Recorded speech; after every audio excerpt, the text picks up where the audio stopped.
Welcome back to Comparison World Facts. Today we're explaining Ukraine, and more particularly, the Ukrainian conflict. Do you know why the conflict began? Stay tuned and subscribe. The Ukraine conflict is a series of ongoing armed conflicts between Ukrainian government forces and pro-Russian separatists in Ukraine's eastern and southern regions. Firstly, how has Russia's involvement affected Ukraine? Russia's involvement in the Ukrainian conflict has caused a lot of tension and numerous disputes. The Ukrainian crisis results from Russia's interference in Ukraine's international affairs. Russia, a close neighbor to Ukraine, has been trying to exert its influence in Ukraine for a long time. The Russian-Ukrainian conflict started when President Yanukovych decided to sign an agreement with Russia instead of the European Union. This led to large protests and demonstrations, eventually leading to President Yanukovych being ousted from power in 2014. Since then, Russia has been interfering with Ukraine by supporting pro-Russian forces and separatist groups in eastern Ukraine, supplying weapons and military equipment as well as sending its troops into eastern Ukraine. This interference has led to the annexation of Crimea by Russia and has now led to a full-scale war between the two countries. On top of that, North Korea has pledged 100,000 soldiers to help Russia. Since the start of the war in February 2022, over 7 million Ukrainians have been displaced. What are the international aid efforts in place to help Ukraine?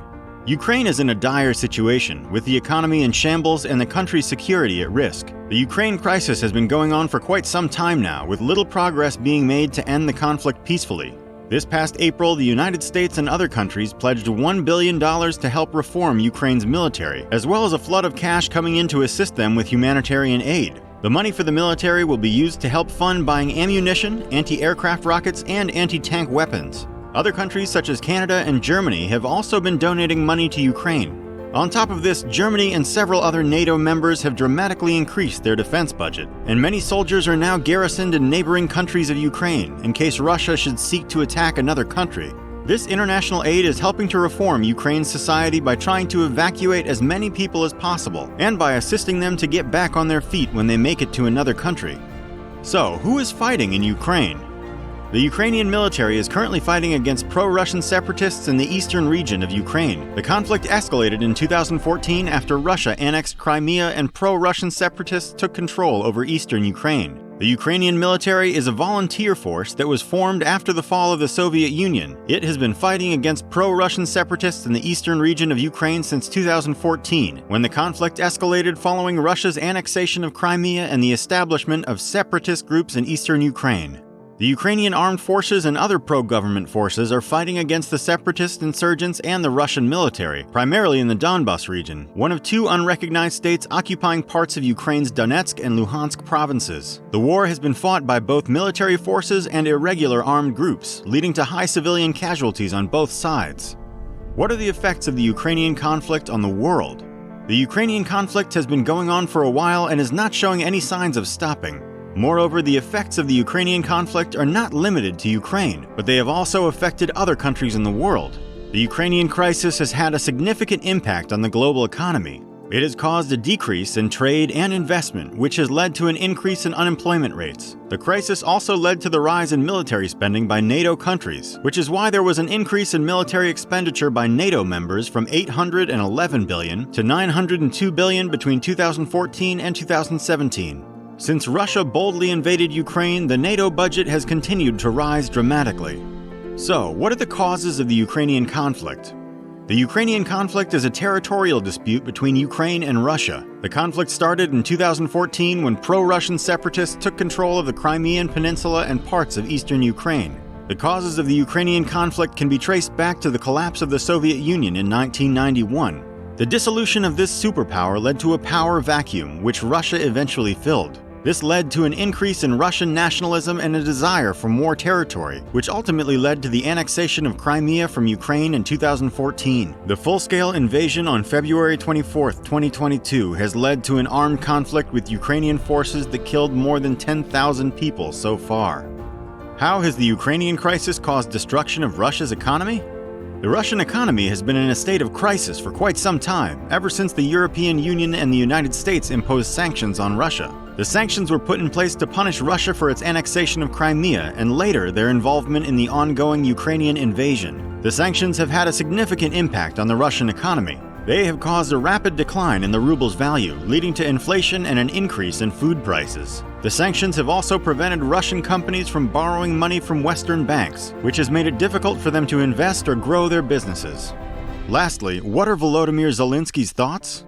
Recently, Ukrainian President Volodymyr Zelensky told CNN that he thinks the world should be prepared for Russia to use chemical or nuclear weapons, just one day after CIA Director William Burns said Vladimir Putin's desperation to win in Ukraine could be driving him to use these weapons. According to CNN's Jake Tapper, Zelensky said Putin would use such weapons because he doesn't care about the lives of the Ukrainian people, in addition to warning that Russia would use nuclear weapons if another country intervened in the special military operation in Ukraine, which began in late February. Russian officials, including President Vladimir Putin, have threatened to do so. Burns later said during an event at Georgia Tech in the same week that the U.S. is still very concerned about the use of nuclear weapons. Still, there is no evidence indicating that an attack is imminent, despite persistent Russian nuclear threats. In an interview with CNN, Ukrainian President Volodymyr Zelensky warned again that the world should be prepared for Russia to use chemical or nuclear weapons against Ukraine. Zelensky is seen addressing a press conference following talks with the presidents of Poland, Lithuania, Estonia, and Latvia in Kyiv, Ukraine on April 13, 2022. Sergei Zupinsky, AFP via Getty Images paraphrase. During a press conference in Kyiv on April 13, 2022, Zelensky discussed the presidents of Poland, Lithuania, Estonia, and Latvia. He said that the world should be prepared for Russia to use chemical or nuclear weapons against Ukraine. Militarily, the Russians have had a hard time to date, making the potential use of tactical nuclear weapons or low-yield nuclear weapons all the more serious, Burns said.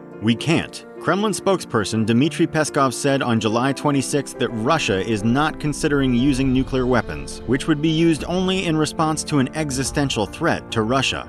They should do it. They may do it. For them, the life of the people is nothing. That's why, said Zelensky to CNN. I think we should be ready, not be afraid, but prepared. However, that is not a question for Ukraine, or simply for Ukraine, but for the entire world. In late October, officials in Russia specified the circumstances under which Russia would use nuclear weapons and stressed one of their priorities was maintaining readiness of strategic nuclear forces. Last month, Dmitry Medvedev, who is currently a Security Council deputy, said that if Russia or one of its allies were attacked with nuclear weapons or if an attack on nuclear power plants that would have crippled our nuclear deterrent forces was committed, Russia would use a nuclear weapon. Previous statements by Zelensky to CNN echoed warnings of Russia's actions, but his latest comments match other comments in which he advised the world to be cautious of Russia's actions. Not only me, all of the world, but all of the countries also have to be concerned about the information being real rather than fake, said Zelensky. The conflict between Russia and Ukraine has been going on for a long time. It's one of Europe's most severe threats to peace since World War II. It is essential to know how the conflict started. Don't forget to like the video and subscribe for more content just like this. Thanks for watching.